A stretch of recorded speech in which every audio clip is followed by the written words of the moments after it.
Welcome back to another technical video. Today, I'll be going through your question, answering it, and hopefully finding that solution that you need.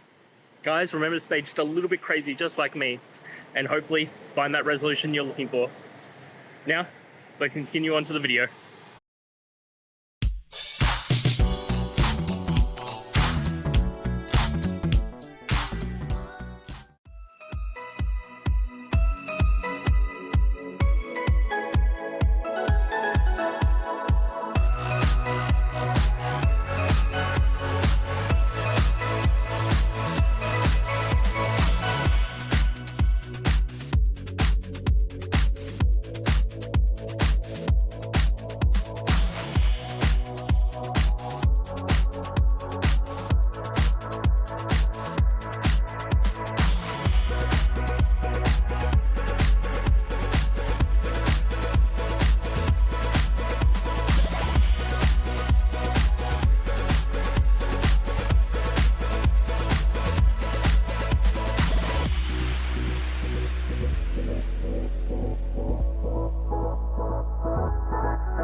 And that's it, guys.